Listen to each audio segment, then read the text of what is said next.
大家好，我是小陈。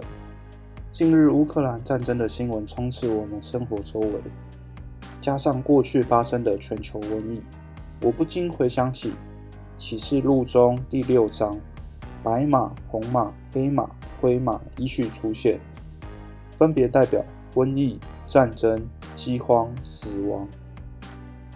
无独有偶，这几年依序发生瘟疫、战争，下一个人类的危机会不会是饥荒呢？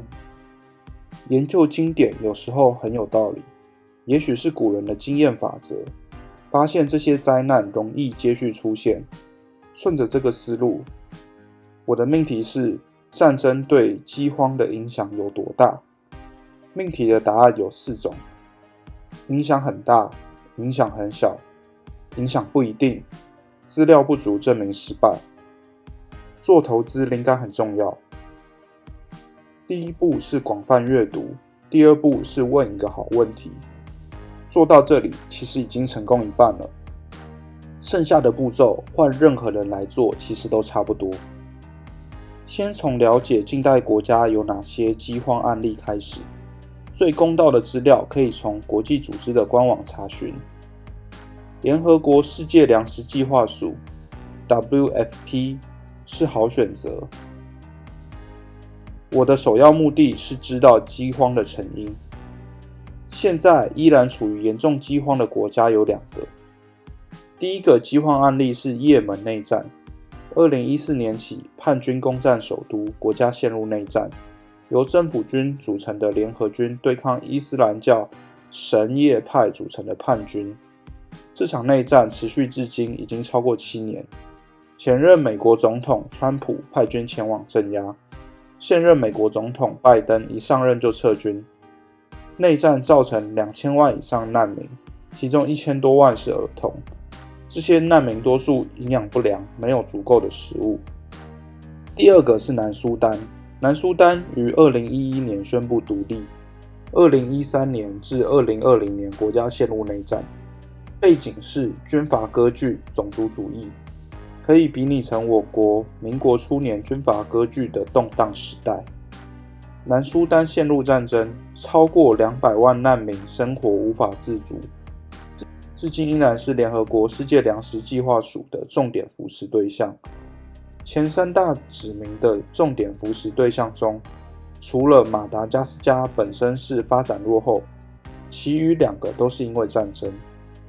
根据联合国世界粮食计划署统计，全球有8亿多挨饿的人口，其中 60% 是在武装冲突地区， 80% 饥荒发生的主因都是战乱，2/3的援助资源都被送往战争地区。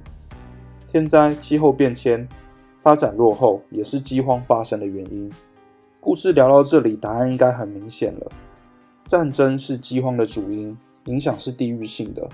虽然全世界性饥荒发生的几率很低，但是乌克兰有4000多万人口，战争产生的难民，旁边的欧盟无法袖手旁观。这场战争可能造成粮食需求激增。战火发生的地点在俄罗斯和乌克兰。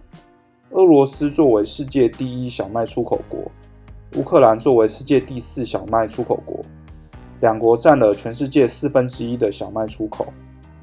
战火阻断出口贸易及生产，无疑会对全世界粮食供给造成压力。金融市场上最可怕的2个动物，一个是黑天鹅，一个是灰犀牛。以前大家都以为天鹅只有白的，直到出现了认知以外的黑天鹅，才发现自己的认知太狭隘。